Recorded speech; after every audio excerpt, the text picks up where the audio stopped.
The summer heat baked the streets of Tampa, warping the air above the pavement and making everything shimmer.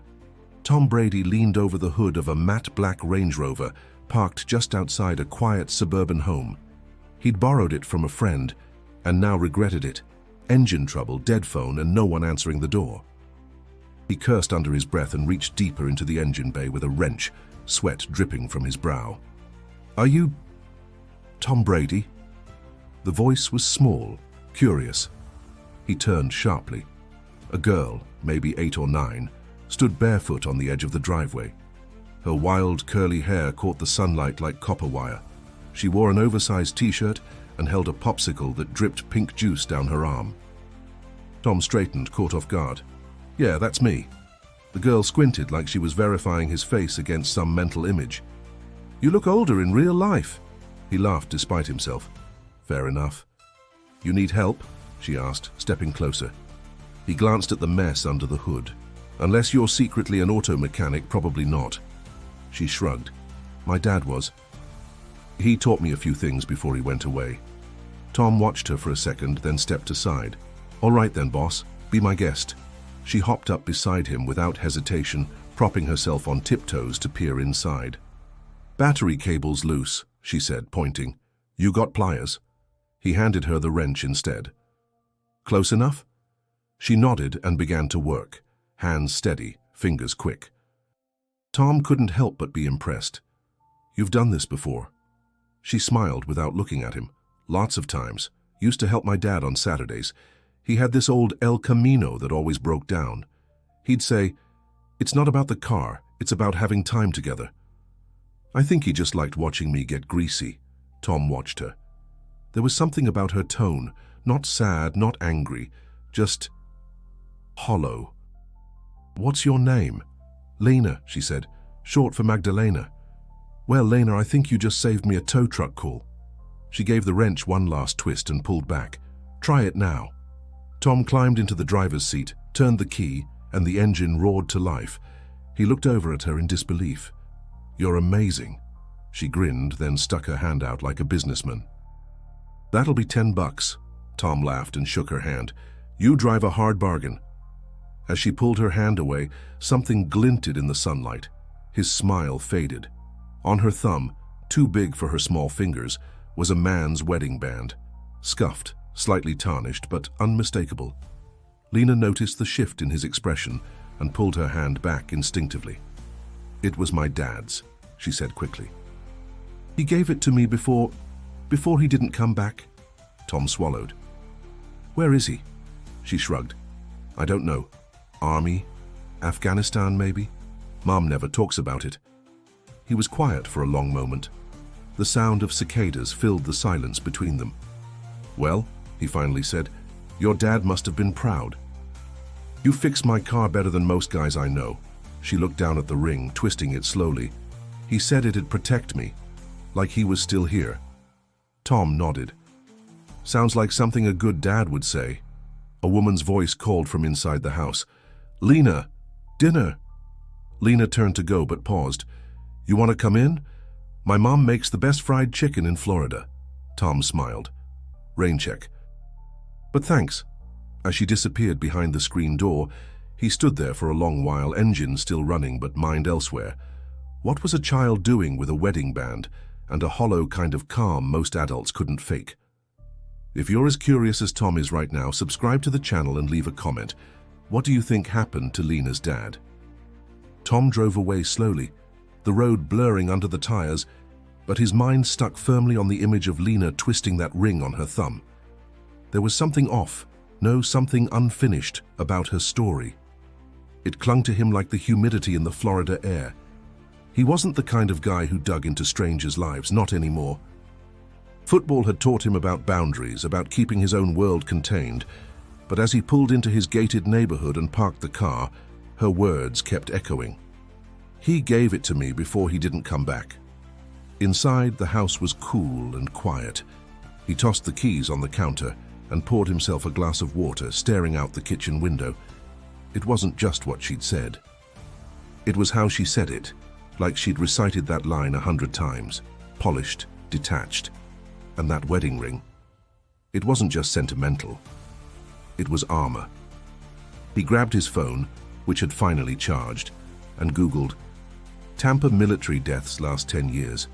It was a long list. He skimmed through until something caught his eye.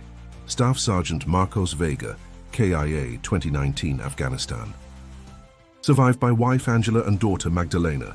There it was. Lena. He stared at the screen, lips pressed into a line. She hadn't mentioned her last name, but it fit. The timeline, the age, the story. It all lined up. Tom leaned back on the couch, mind spinning. He remembered being at a charity dinner a few years ago, some military gala, where they honored Gold Star families. He might have even shaken Marcos Vega's wife's hand. What stuck with him now was the way Lena spoke about her dad, as if he still existed in some in-between place, neither gone nor present. Kids didn't talk like that unless someone had taught them to. He opened another tab and searched her address. He remembered the street name. It was public record. Angela Vega, homeowner. No listed phone number, but still it confirmed what he needed to know. He wasn't planning to go back. He wasn't even sure what he could do. But something inside him tugged at the edges, something deeper than curiosity. That night, sleep didn't come easy. He kept thinking about the way she'd stood in the sun, popsicle melting down her arm, talking about cars and death like they were two sides of the same coin. The next afternoon, he found himself back in the neighborhood. Not in front of their house, not exactly. He parked a block away and walked. Sunglasses, cap, classic camouflage. Not because he was trying to hide from them, but from the voice in his own head asking, "Why are you here?" The front yard was quiet. He could hear a radio playing inside the house, a soft country tune floating through the screen door. There was chalk on the sidewalk, drawings of suns, hearts, a crooked football. She hadn't made it up. She was real. And so was the hurt tucked behind her casual smile. He turned to leave when he heard the screen door creak open. Lena again. Same oversized t-shirt, same coppery curls. She looked at him like it was the most natural thing in the world. "You came back." He took off his cap. "I did." "You change your mind about the fried chicken?" Tom chuckled. "Not exactly." She tilted her head. "Then why?" He hesitated. "Wanted to know more about your dad." "Mind if we talk?" She stepped out onto the porch. "Mom's at work. I'm not supposed to let strangers in." "Good rule," he said. "We can talk out here." She sat on the top step, arms wrapped around her knees. "Okay. What do you want to know?" Tom sat beside her, the porch creaking under his weight. He didn't speak right away, because maybe what he really wanted wasn't just answers. It was to understand why this little girl, on a melting Florida afternoon, had left a mark on him that nothing in the NFL ever had. Lena kicked at a leaf on the porch, her bare toes nudging it in slow circles. Tom sat beside her in silence, watching the yard instead of her, careful not to push too hard. "My dad used to sit here," she finally said. "Right here." "Every night when he was home," Tom nodded. "Bet you talked about a lot of things." She smiled faintly. "Mostly cars, sometimes football. He liked watching the Bucks, even when they were bad. Then when you came, he said maybe they'd finally have a chance." Tom gave a soft laugh. He was right, I guess. Lena shrugged. He didn't get to see it. There it was again. That casual tone wrapped around a deep well of loss, like she'd learned to bury grief under layers of routine. "I looked him up," Tom admitted. "I hope that's okay." She didn't react much, just nodded. He sounded like a good man. "The best," she said, staring straight ahead. "He used to say people don't remember what you did. They remember how you made them feel." Tom let that settle. "Sounds like he was the kind of dad who showed up." Lena nodded slowly. "Every time. Even when he was tired. Even when he was mad." A car passed down the street. The wind rustled through the palms above. "Do you ever talk about him with your mom?" Tom asked. Lena hesitated. "Not really. She works a lot, and when she's home, I think it hurts her to remember." "That's understandable," he said. She looked up at him, her face suddenly older. But sometimes it feels like he's disappearing. He turned toward her. I wear this, she said, holding up the ring again, so I don't forget. So I remember how his hands felt, how warm they were. He had a scar right here. She traced a line across her finger. From fixing a carburetor when I was a baby. He said it never really healed. Tom's throat tightened. He gave that to you before he deployed? Yeah, she whispered. Said it would keep me safe. Said if I ever got scared, I should squeeze it and remember how much he loved me. She looked down, twisting it again. I squeeze it a lot. Tom looked away, blinking against the sting in his eyes. You ever talk to anyone about this, like a teacher maybe? She shrugged. Counselor at school tried, but she talks to everybody like we're broken. I'm not broken.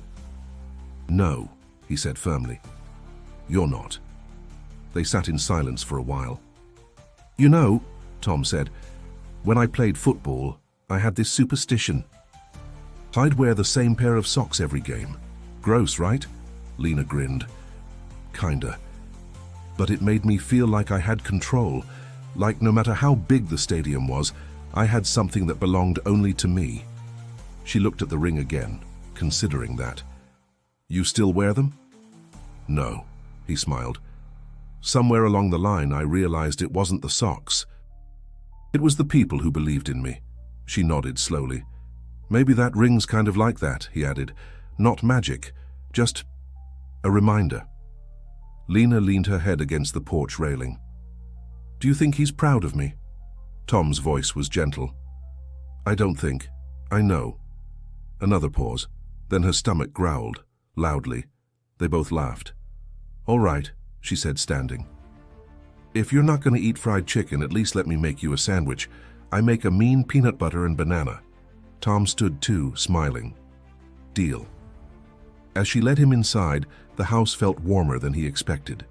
Lived in, real. And for the first time in a long while, so did he. The kitchen was small but full of life. Mismatched magnets on the fridge, a stack of homework on the counter, the faint smell of vanilla in the air. Lena moved around with a quiet confidence, pulling out bread, peanut butter, and a banana from a basket by the window. You allergic to anything? She asked. Not that I know of, Tom replied, leaning against the counter. She nodded, slicing the banana with the precision of someone who'd done it 100 times. Mum says I make better sandwiches than she does. She works doubles at the hospital. Doesn't cook much anymore. Must be tough, Tom said gently. Lena didn't answer right away. She spread the peanut butter thick, careful not to tear the bread. She tries, she said at last. She just gets tired. Tom understood. He'd met enough single parents over the years to know that tired wasn't just about energy, it was about holding up a whole world alone. She handed him a plate. No crusts. Trust me. He took a bite. Wow, you weren't kidding. Lena smirked, then slid onto one of the stools at the counter. Tom sat across from her, still chewing. There was a photo on the fridge, faded slightly. A man in uniform, arms around a younger version of Lena, both of them laughing. He walked over, took a closer look. That's him? She nodded. He used to tell the worst jokes. Like what? She giggled. Okay. What do you call a fake noodle? Tom raised an eyebrow. No idea. An imposter. He groaned. Brutal. He'd laugh so hard at that one. Every single time. Tom smiled, but there was an ache behind it. He looks like someone who made everything feel lighter. He did, she said quietly. He could walk into a room and you'd just breathe better. She stood and opened a drawer, pulling out a folded piece of paper. Want to see something? He nodded. She unfolded it carefully. Inside was a hand-drawn diagram, an engine sketched with colored pencils, labeled in a child's handwriting. We were going to build a go-kart together, she said. He drew this, said we'd start the summer after his last deployment. Tom took the drawing, fingers brushing over the pencil lines. He had plans. She looked away. Yeah. Just then, the front door opened.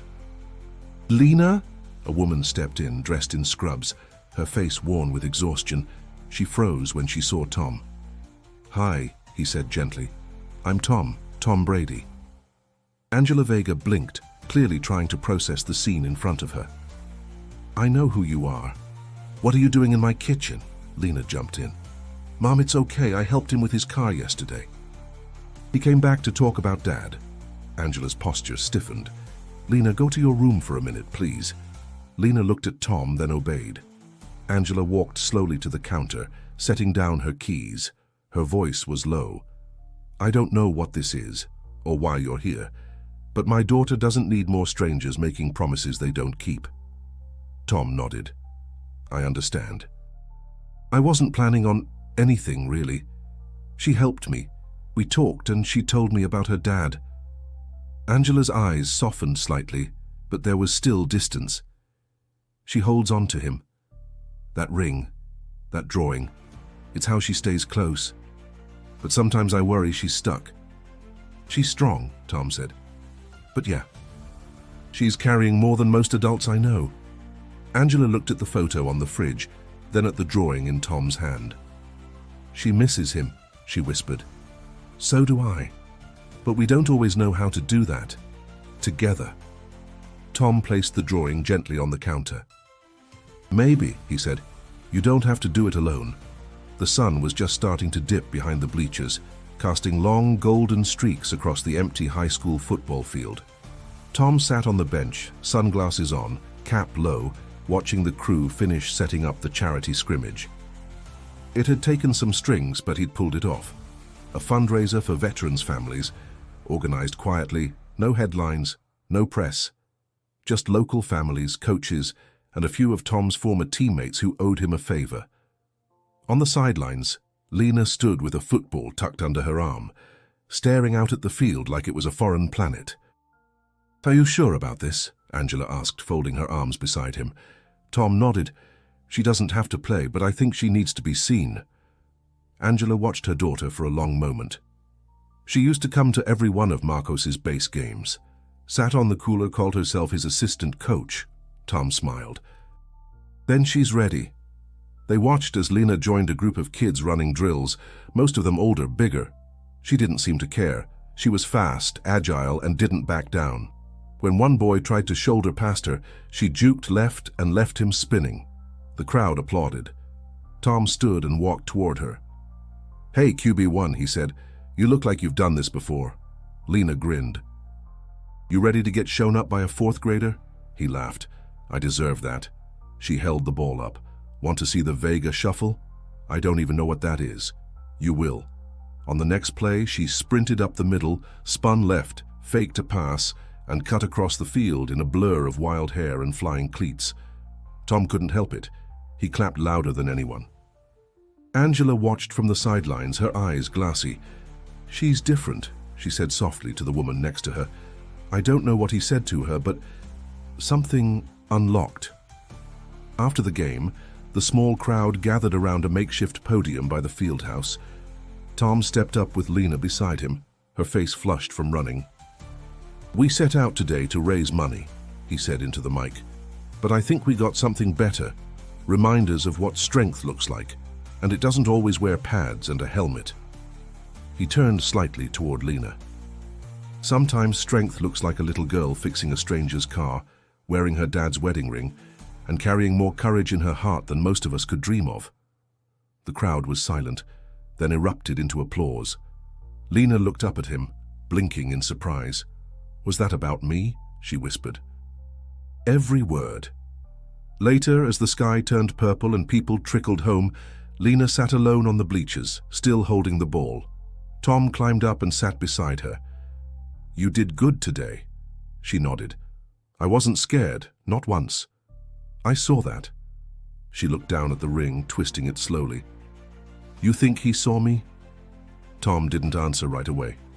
He placed a hand over hers. "I think..." He never stopped. She smiled, then leaned her head against his arm. "I want to keep doing this, helping people, like he did." "You already are." They sat in silence as the stadium lights blinked out one by one, leaving only the stars overhead. And for the first time in a long time, Lena Vega didn't feel alone on the field. If Lena's journey moved you, don't leave just yet. Subscribe to the channel and click the video on screen. It was chosen just for you, and you're going to love it.